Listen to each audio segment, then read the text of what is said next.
So, ayun na nga, we're here in Hong Kong. Okay, Ong Hong Kong. So, hindi ko naman videohan yung every step kasi nagtitipid tayo sa baterya. Ganon. At saka, yung ano natin, phone natin nagka-problema. Kaya, na-save ang kanyang energy. So, i-ano ko na lang, ang pangalan nito, ikwento ka na lang.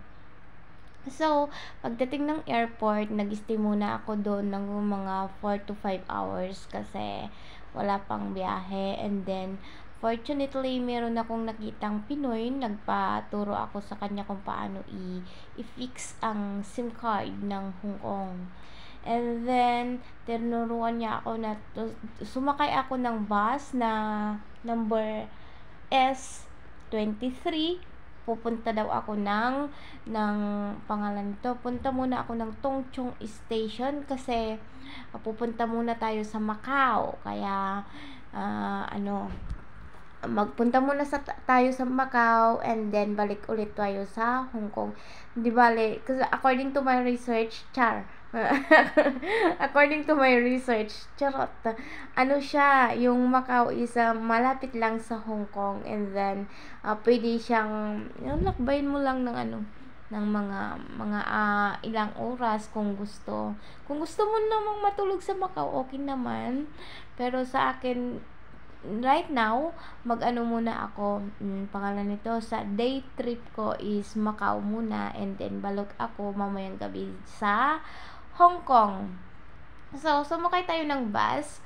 Tingnan mo si ate, may tissue pa yung may daladalang tissue, hindi niyan hinahawakan yung yung handle ng bus, yung handle para iwas mga virus, ganun. Oh, 'di ba? Ang linis ni ate. Pero unfortunately, pagdating ko pa lang sa airport and then pumunta ako ng 7-Eleven para bumili ng pagkain and then SIM card na rin. Oh my gosh, I didn't expect na ganun ang treatment nila. Para bang walang siya. Let's say bastos. Yung hindi sila polite, hindi sila kind pagdating sa mga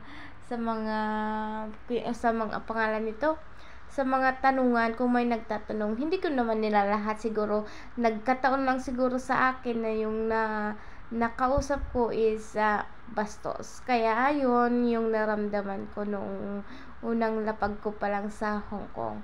Actually, dun sa immigration, tinanong lang nila ako ng na bakit ka nandito, bakit mga ganun. Tapos tinanong lang din ako kung mayroon akong pera, mga ganun yung accommodation.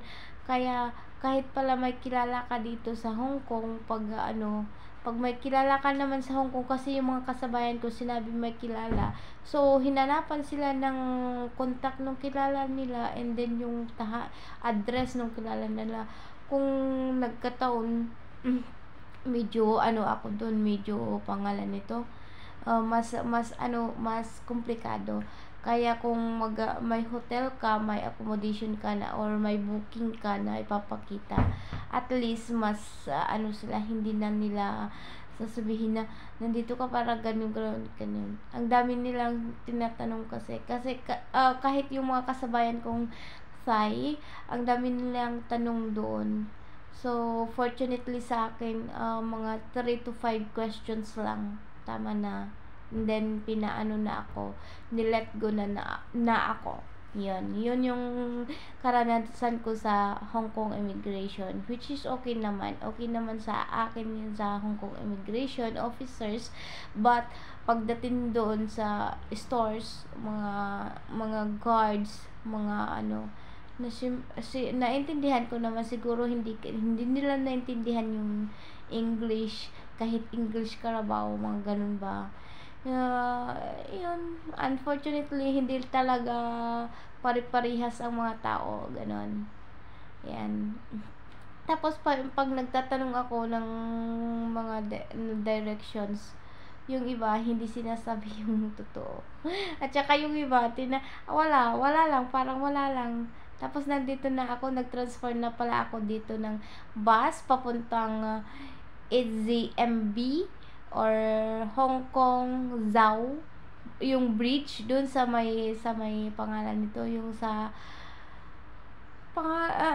doon sa border ng Macau. So dito pumunta ang hirap din pag hindi ka matyaga, medyo mawawala ka. Pagdating mo sa Tongchong, kailangan mong hanapin yung bus going to it's ZMB. Actually pala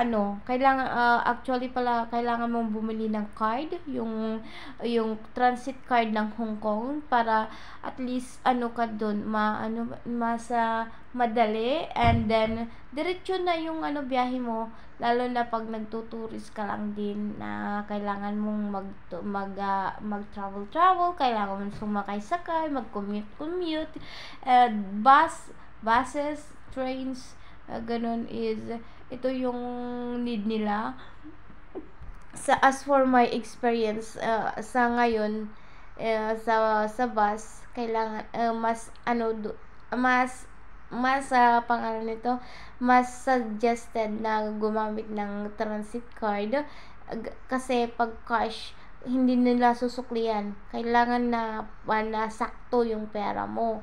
So kung wala kang saktong pera, so hindi ka na susuklian dun sa sa pera mo, sayang naman. So you need to pangalan nito, ka na lang, bumili ng transit card ng Hong Kong, para at least okay na. And then nung nahanap ko yung bus from Tongchong Station, okay naman ito. Ito na yung bus na nahanap ko, para whatever it is, basta ito yung bus na papuntang border ng Macau. Ito na yung bridge. Mahaba-haba rin yung bridge na ito, na pangalan nito, natatahakin papuntang Macau, ganon. So actually wala man akong maganda ang pangalan nito. And then ito na yung immigration ng Macau. So fortunately nga pala, ang daming Pinoy sa Hong Kong, as in daming Pinoy sa Hong Kong. Sabi ko nga, parang nasa Pinas lang din naman ako, na nagkakaano ka na lang sa mga signage na hindi mo naman maintindihan, hindi mo rin mabasa, ganun. Tapos pagdating ng border, kailangan mong sumulat yung slip. May slip diyan na pinapasulatan, na parang mo lang din yung pangalan nito, yung parang border pass, mga ganon.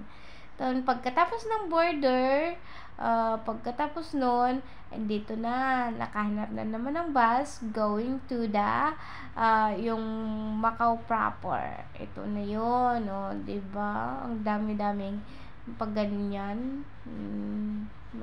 Ano pala dito? Hindi ko na videohan doon sa Macau border, kasi hinarang ako ng guard. Sabi niya, stop, no video please, sabi niya. So in-stop naman ako, kaysa naman ako ma-deport or makulong dahil lang sa pagbi-video. My gosh, yun. Pero pagdating naman basta makarating ka naman sa pupuntahan mo, basta masipag kang magtanong, kahit ganun yung mga tinatanungan mo kung minsan, magtanong ka lang din sa iba, hindi naman pare-parehas na lahat ng tao. Baka sakaling makatsamba ng matinong kausap, or matinong tao na tanong, na pwedeng tanungin, mga ganun ba. And then use your Google also, your internet, very importante. Kaya kung tanong ka ng tanong at wala ka pa ding matanungan na edi-use mo na lang yung internet, diba? Mag-use ng internet, ngayon may internet, And then itong Macau na to is makikita ko talagang flat siya na mga buildings, as in buildings. Ang Macau naman kasi is known as Las Vegas ng Asia, na maraming casino, maraming sugalan, maraming ganyan, 'di ba? So ayan, hindi pa rin nakakarating, which is I think from the border, from the immigration to to Macau is parang to isang oras yung biyahe, mga ganun. Di ba, may mga eroplano doon. Oo. So hanggang na lang, and then ulit tayo.